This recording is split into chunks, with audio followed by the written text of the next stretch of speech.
The following video contains footage from the Endwalker media tour. As such, this footage is not representative of the final product, and you will find significant differences both visually and elsewhere. I do remind you, please do not take this as the final version, but at the same time, thank you to Square Enix for providing me with this opportunity, and I hope you enjoy this. Hello, Meoni here, and welcome back to another video for Final Fantasy XIV Endwalker. This video then to talk about the changes to Black Mage in 6.0. The numbers listed in this are not final, and obviously everything discussed here is from a pre-release build of the game that we played at the Media Tour event. So bear in mind all of the numbers, potencies, durations, that sort of thing, percentages are probably not final, so please don't dwell on those too much. Think about the actual abilities themselves, the new abilities and the changes that they have made. As we list through these, we're going to talk about what's changed and basically show the new tooltips with some retail footage in the background of the video so that I don't run into problems with my runtime for the Endwalker footage. So let's get into these tooltips then and talk about what's changed with Black Mage. So for skill changes, Fire 1 then, let's just start there. The Fire Starter proc timer has increased to 30 seconds from 18 seconds. Thunder 1 has had a Thundercloud proc duration increased to 21 seconds, up from 18 seconds. Sleep has just been straight up removed from the Black Mage toolkit and added to the roll actions for ranged caster, which is interesting to say the very least. Blizzard 2, this is an interesting one. The potency's been increased that we don't dwell on, but it also no longer deals damage in an area around you, and now deals damage in an area around your target, with a radius of 5 yards and a range of 25 yards. This is also changed to grants Umbral Ice 3 and removes Astral Fire from the previous grants Umbral Ice or removes Astral Fire. This has also had a cast time increased in line with Fire 2. Speaking of Fire 2 then, the potency has been increased again, and this has been changed to grants Astral Fire 3 and removes Umbral Ice from grants Astral Fire or removes Umbral Ice. This will make early level AoE much more fluid, as now at early levels Fire 2 removes Umbral Ice.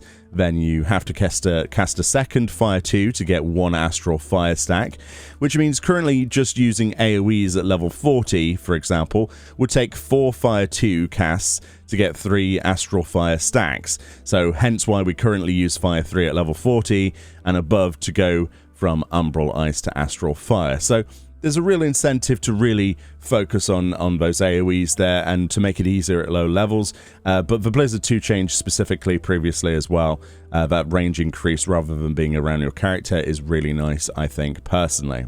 So talking about Thunder 2, the potency of the dot has been reduced, but the duration's been increased. So previously it was 12 seconds, it's now going to be 18 seconds for Thunder 2. Of the dot.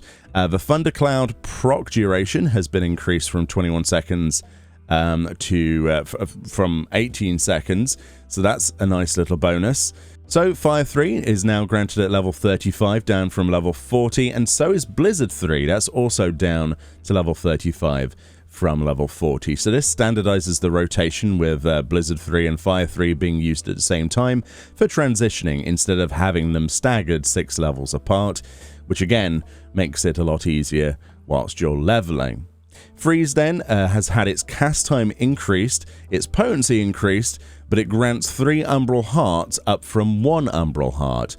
This actually no longer grants Umbral Ice and now is granted at level 40 up from level 35. This basically makes Freeze the AoE version of Blizzard 4, which is quite interesting. Thunder 3 then, the Thundercloud proc durations increased to 21 seconds from 18 seconds.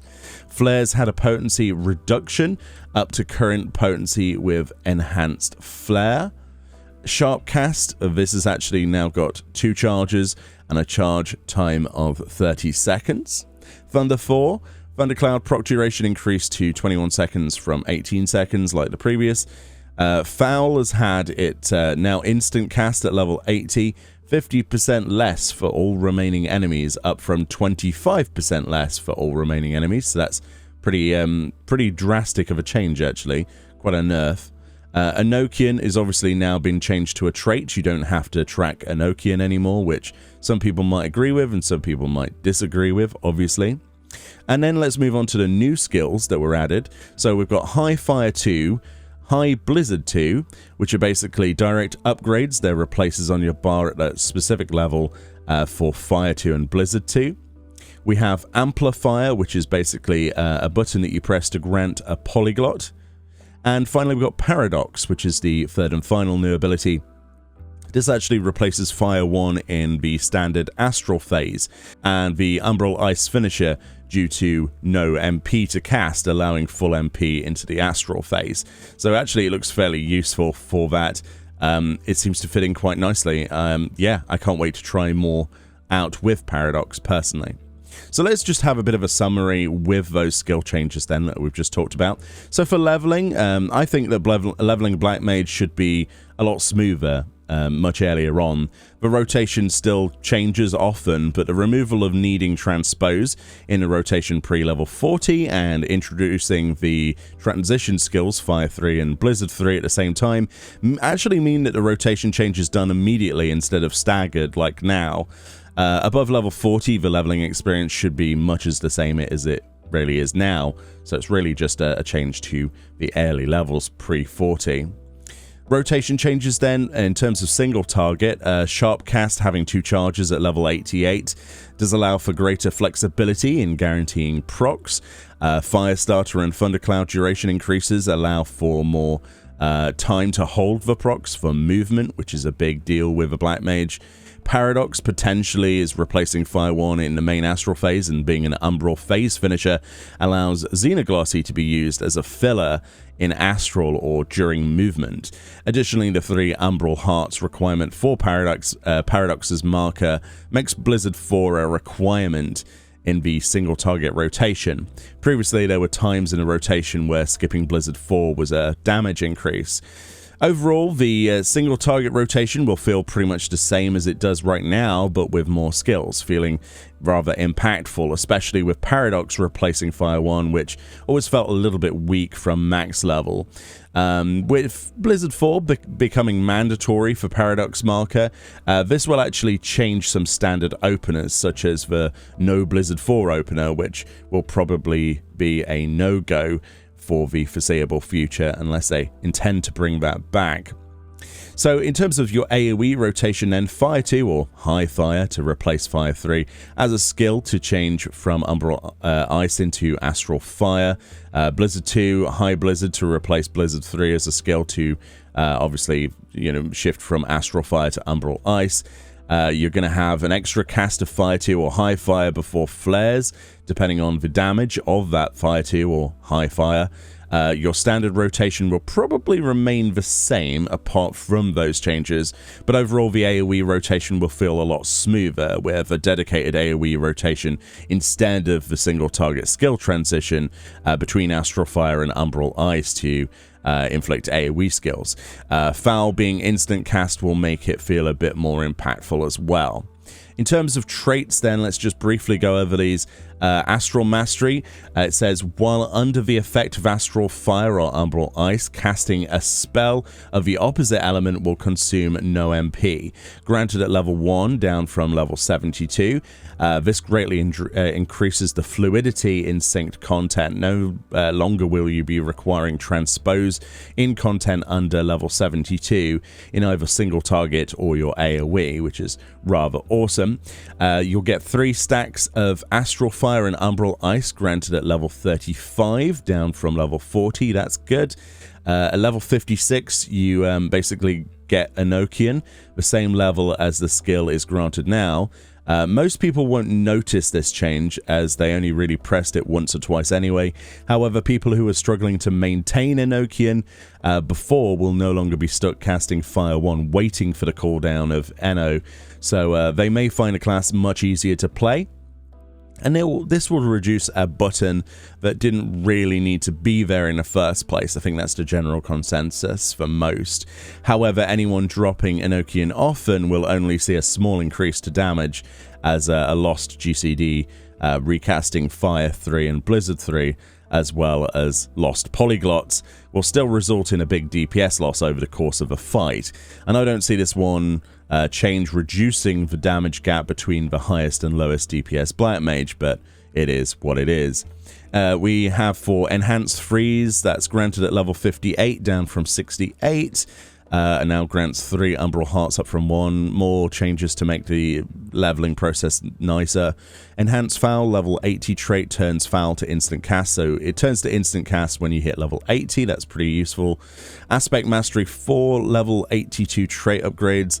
Fire 2, Blizzard 2 to High Fire. Yeah, so it's basically just a level 82. Those upgrade to High Fire and High Blizzard rather than having Blizzard and Fire on your bars at this point. Well, Blizzard 2 and Fire 2, obviously.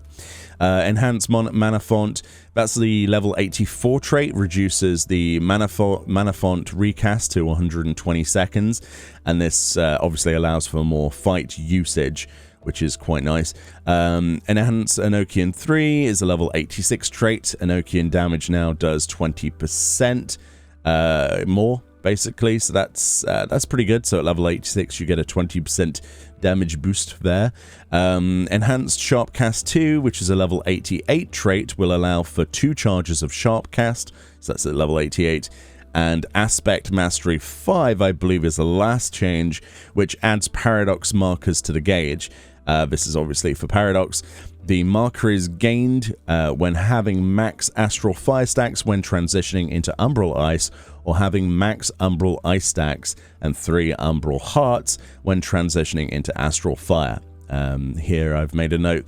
The 3 Umbral Hearts requirement for Paradox marker makes Blizzard 4 a requirement in the single target rotation. Previously there were times where skipping Blizzard 4 was a damage increase, as we said earlier as well, but yeah. Basically, Black Mage, in the core of it, hasn't really massively changed.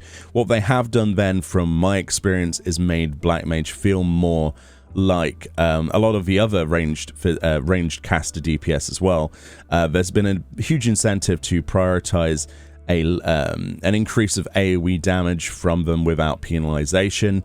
It does feel like you can get away with more. The changes to being able to DPS at range with Blizzard 2, which is really nice, a range of 25 yards with a radius of 5.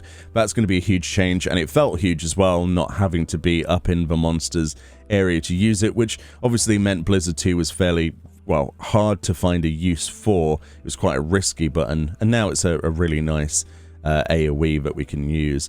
I don't know, I really think that Black Mage is one of those things that is a natural progression from the 5.0 series, as Yoshi P has said in the live letter and other places.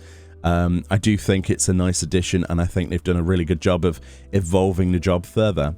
Anyway, let me know what you think about these changes that we've listed here today. Do you agree or disagree with anything I've said, or do you think any of these things needed to be changed, or whatever you have in terms of opinions for individual skills? Anyway, thank you so much for watching this video. Like I say, I'm sorry I couldn't show more of the actual job, but we're limited to the amount of time we have, so obviously using stock footage from the retail game and the tooltips from the media tour is a nice way of me getting around that time limitation and still providing content for each of these jobs that me personally I have anything of remote interest or knowledge about. Anyway, much love, enjoy the rest of your day, enjoy the rest of the videos, and I'll see you all next time. Bye-bye.